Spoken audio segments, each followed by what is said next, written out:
¿Cómo está? Bueno, muy buenos días a todas y a todos. Muchísimas gracias por la invitación a este desayuno, al cual yo supongo que después que uno salga aquí le dan un desayuno de verdad y no de foto. Vamos a la arepera Venezuela o al café Venezuela. Y un saludo a todas y todos los usuarios de BTV. Ahora, diputada, el tema de los derechos humanos, yo decía, bueno, ¿por qué Estados Unidos tiene la potestad, que no es algo nuevo, que eso, bueno, es de vieja data, de decidir o evaluar el tema de los derechos humanos? Nosotros hemos tenido, bueno, a lo largo de estos años, quizás un ataque continuo, una injerencia constante por parte del gobierno de Estados Unidos cuando se toca el tema de los derechos humanos. Sí, bueno, es un tema que muy relevante, un tema realmente relevante. Creo que hay que hacer un esfuerzo de que se comprenda más todo lo que son los antecedentes y los argumentos para hablar sobre el tema de los derechos humanos. Porque los derechos humanos han sido convertidos, lamentablemente, pero es una realidad política, en una bandera para descalificar a aquellos pueblos que pretenden o comienzan algunos procesos de liberación nacional. Es decir, en el marco de lo que se denomina la guerra de quinta generación, los derechos humanos son utilizados como un arma política muy potente. ¿Por qué muy potente? Porque es un arma política mediante la cual le levantan a determinados países, le levantan expedientes, grandes expedientes, a través de organizaciones no gubernamentales. Con esto no estoy descalificando a las organizaciones no gubernamentales. Estoy señalando claramente que hay organizaciones no gubernamentales que son pagadas pues por el gobierno de los Estados Unidos y por otros estados para descalificar las políticas en relación con los derechos humanos de algunas naciones que a la geopolítica o a la geoestrategia imperial no le conviene. Yo te puedo decir que sería interesante ver, en el caso, por ejemplo, de México, si es que los Estados Unidos no ha escuchado por allí nada al respecto, quizás no lo haya leído yo, lo dijo ya algo los Estados Unidos, no he leído ni he escuchado nada en relación con el tema mexicano, por ejemplo, donde se está cometiendo una terrible violación de los derechos humanos. Ahora, yo me permití sacar algunos datos en relación con lo que se podrían ser los antecedentes de la actitud, en este caso concreto de los Estados Unidos en relación con el tema de los derechos humanos. Acuerdos y convenciones, ¿no, diputada? Que los han firmado pero no los han ratificado, claro, no los cumplen. porque en la ONU, en la Organización de Naciones Unidas, que es donde se firman pues los grandes tratados, convenios, protocolos sobre el tema de los derechos humanos y sobre otros temas que de alguna manera transversalizan a los derechos humanos, podemos ver, yo voy a mencionar algunos, les voy a pedir que me lo permitan, porque yo creo que esto le da argumento también a quienes hablan del tema, ¿no? Vemos el caso del protocolo de Kioto. ¿Cuánto nos ha costado que llegásemos ahora, en la última cumbre en Lima, a que se firmara un acuerdo allí que no está muy claro cómo va a ser, para que dentro de 20 años se disminuya, ¿verdad?, la proporción de contaminación que existe en este momento, porque los Estados Unidos no han querido firmar el protocolo de Kioto. Tenemos el caso del convenio de Estocolmo sobre contaminantes orgánicos persistentes. Lo firmaron el 23 de mayo de 2001 los Estados Unidos, pero no lo ratificaron, porque en la Organización de Naciones Unidas se firma, las naciones, después de un proceso, por supuesto, de negociación, se firma el tratado si los países lo consideran conveniente, los países miembros, pero para realmente que sea vinculante para el país tiene que ratificarlo. ¿Qué otro convenio los Estados Unidos firmaron pero no han ratificado? El convenio de Basilea sobre el control de los movimientos transfronterizos de los desechos peligrosos y su eliminación, por ejemplo. Lo firmaron en marzo de 1990, pero no lo han ratificado todavía. El convenio sobre la diversidad biológica igualmente está firmado, pero no ratificado. Por ejemplo, el convenio de las Naciones Unidas sobre los derechos del mar, el tratado de prohibición completa de los ensayos nucleares, que es un elemento tan importante para la humanidad. Los Estados Unidos lo firmó, pero no lo ha ratificado. Tenemos el caso de la Convención contra el reclutamiento, la utilización, la financiación y el entrenamiento de mercenarios, que es como se denomina esta Convención de Naciones Unidas. Igualmente, no fue firmada por los Estados Unidos, esta ni siquiera la firmaron, no solamente no la ratificaron, es que no la firmaron. Por supuesto, cómo es el tema de los mercenarios, lo que tiene que ver los mercenarios con las guerras que se inician en el marco de la geopolítica, ¿no? ¿Verdad? Es parte del negocio, porque hay empresas, empresas militares, privadas, que están compuestas obviamente por mercenarios. El caso de la Convención sobre los Derechos del Niño, que es uno de los casos más, en mi opinión, como educadora que soy, más dramático. La Convención sobre los Derechos del Niño fue firmada por Estados Unidos el 16 de febrero de 1995, pero no fue ratificada. Y asimismo, bueno, otra cantidad de... Tiene una resma ahí, ¿no? Sí. Sí, tengo una resma. Entonces, claro, la observación es buena, es una resma de convenios, convenciones, protocolos que se aprueban, que se firman por parte de los países miembros de la Organización de Naciones Unidas. Los Estados Unidos son parte de la Organización de Naciones Unidas, tienen una inmensa influencia sobre lo que se decida allí y sin embargo firman los protocolos para ser parte de la negociación con la cual se van a hacer los contenidos, pero luego no la confirman. Al no ratificarla, no es vinculante para el país que no la confirma, no es vinculante la acción en relación con esa convención. ¿Cuál es el argumento que utilizan los Estados Unidos? El argumento es que estas convenciones, protocolos, convenios, vulneran su soberanía. Es decir, que si yo firmo el protocolo de los derechos de la convención sobre los derechos de los niños y las niñas, tengo que atenerme, al ratificarla, tengo que atenerme a lo que dice en relación con las políticas de Estado internas, las políticas internas, sobre la Convención de Derechos de Niños y Niñas los niños y las niñas, tengo que atenerme a lo que dice allí. Mis políticas tienen que atenerse a eso. Los Estados Unidos dicen, eso vulnera la soberanía interna de los Estados Unidos. Los Estados Unidos tienen derecho a no firmarla, tienen derecho a no ratificarla.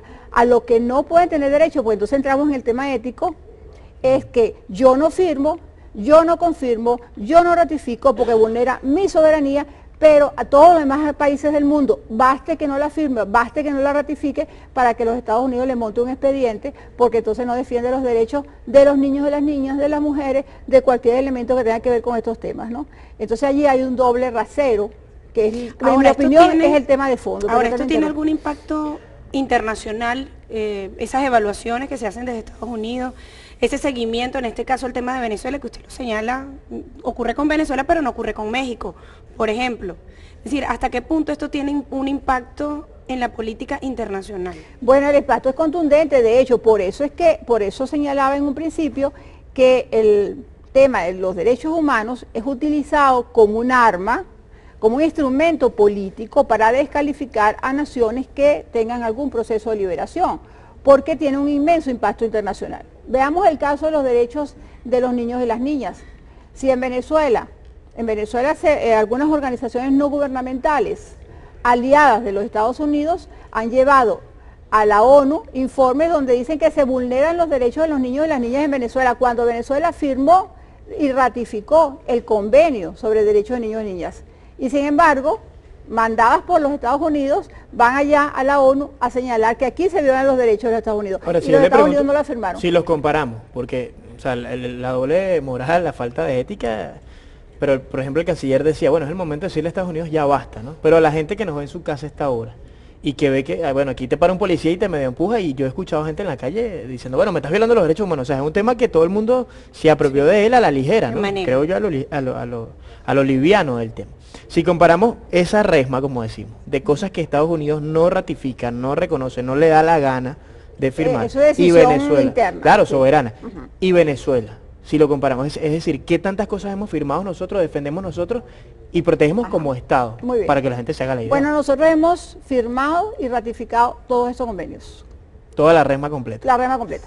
Es decir, nosotros, Venezuela, porque además con una constitución como la que tiene Venezuela, donde quizá uno de los capítulos mejor realizados por la constituyente fue la de los derechos humanos, y ya está confirmado por los organismos internacionales, que desde el punto de vista de los avances en derechos humanos es una de las más avanzadas en el mundo, es obvio que Venezuela, todo lo que tenga que ver con derechos humanos, y el derecho humano es el derecho al ambiente, el derecho humano es el derecho al desarme, los derechos humanos son los derechos de la mujer, los derechos humanos son los derechos de los niños y las niñas, los derechos humanos son los derechos culturales, económicos, todos esos convenios los ha firmado Venezuela y los ha ratificado. Es uno de los países que más ha tenido ese cuidado de ratificar los convenios. Lo que yo sí creo, y creo que es una debilidad, el no expresarlo. ¿Qué hemos firmado nosotros qué hemos ratificado nosotros, qué defendemos nosotros ante el mundo como derechos humanos y qué no ha firmado ni ratificado los Estados Unidos, y vamos a estar claros en eso, no tiene que ser objetivo. En el marco de una política interna de los Estados Unidos, no firmo estos convenios porque vulneran mi soberanía. Pero la soberanía de los demás pueblos es vulnerada permanentemente por los Estados Unidos cuando le levanta el expediente y allá en Washington dicen, este país viola los derechos tales y tales, pero esa convención ellos no la ratificaron, ¿te das cuenta? Entonces, yo creo que el tema internacional aquí es donde es parte, los derechos humanos son parte del tablero, del juego, de la geopolítica, la geoestrategia internacional. Fíjese. Y eso hay que tenerlo muy claro para no considerarlo un tema de segundo, es un tema de primera línea en esta coyuntura que estamos viviendo. Fíjese, bueno, están participando a través de las redes sociales. En el caso de Amérix Urbaneja, que nos sintoniza de Maturín, del Estado Monagas, dice, si la violación de los derechos humanos es tan evidente en países como Estados Unidos y México, ¿por qué nunca en la ONU estos países son sancionados? Bueno, bien interesante la pregunta, porque tiene que ver con el poder que tienen los Estados Unidos en la Organización de Naciones Unidas. La ONU funciona como un inmenso aparataje de poder, donde los Estados Unidos, vamos a estar claros, coloca la mayor parte de dinero para que funcione toda esa inmensa maquinaria de funcionariado, de comisiones, de todo lo que significa el funcionamiento de la ONU. Y tiene mucho poder sobre la ONU, tiene derecho de veto en el Consejo de Seguridad de Naciones Unidas, porque es miembro, es uno de los 5 países miembros permanentes del Consejo de Seguridad, y es muy complejo, no es que no se pueda conseguir, es muy complejo que en algún momento una acción en este caso de los Estados Unidos o alguno de sus países aliados, en el caso de la Comunidad Europea, de la OTAN, sea vulnerada su injerencia imperial por algún otro país, porque es que el derecho a veto que tienen los Estados Unidos en el Consejo de Seguridad marca, de alguna manera, la política de la Organización de Naciones Unidas. Entonces, esa es la razón por la cual es muy difícil que nosotros encontremos. Puede pasar, por ejemplo, ahorita nosotros estamos en el Consejo de Seguridad, yo entiendo que Venezuela va a jugar un papel allí muy importante, al menos una voz que quizás suena disonante. No puede ser frustrante, diputada, estar allí ya es un paso importante, sí, pero muy entender que no puedes luchar contra esa maquinaria, porque es que además no solamente es Naciones Unidas, pero es la mediática internacional, es toda la maquinaria de propaganda, son las películas que llevamos a ver, los echamos al cine, es decir, nos van preparando para entender que el Capitán América es el protector de la humanidad, y solamente claro, el Capitán América, que lleva la bandera de Estados Unidos como ropa, es garante de que se respeten los derechos humanos. Claro, pero aquí el gran debate es, la soberanía es válida para los Estados Unidos, es su decisión interna. Yo no firmo la Convención de Derechos de Niños, Niñas y Niñas porque se vulnera mi soberanía. Claro. Eso es su asunto interno y se respeta. Pero la soberanía es buena ya, pero no es buena para el resto de los países del mundo, para el resto de los 190 y tantos países del mundo. Es decir, eso es un tema que hay que colocarlo en el argumento del debate sobre el tema de los derechos humanos. Por eso yo insisto en señalar que si algo debemos hacer nosotros es hablar sobre esto con argumentos, con conocimiento, y hablarlo en las calles, formar a la gente para derechos humanos. Por ejemplo, aquí en Venezuela tenemos la Escuela de Derechos Humanos, yo tengo el honor pues, de trabajar allí porque allí de alguna manera, allí va el pueblo, a la Escuela de Derechos Humanos que fundó la Defensoría del Pueblo. El ser profesor allí implica formar gente del pueblo para que conozca este tema que es tan importante. Ahora, es obvio que en la agenda del 2015, si vamos a la agenda internacional de 2015, el tema de los derechos humanos va a estar muy presente porque en Venezuela hay unas elecciones muy importantes y como señalamos como elemento primario de que los Estados Unidos, no solamente los Estados Unidos, estamos hablando inclusive de algunos países de la Comunidad Europea, utilizan el tema de los derechos para vulnerar en este caso la soberanía Israel, ¿no? venezolana, la soberanía de esta patria y de otras patrias igual que las nuestras con un proceso de liberación. Tenemos que tener mucha conciencia de que el próximo año esto, como ahora, va a ser parte de la agenda internacional. Y marca mucho las relaciones internacionales porque es un tema muy sensible. Por eso tú tienes que tener una batería también, un batallón, como decía el presidente Chávez, de gente en los organismos internacionales, en todas las multilaterales, en cada una de las embajadas, de nuestro país, tiene que hablarse de esto, con argumento, así con comprobación real.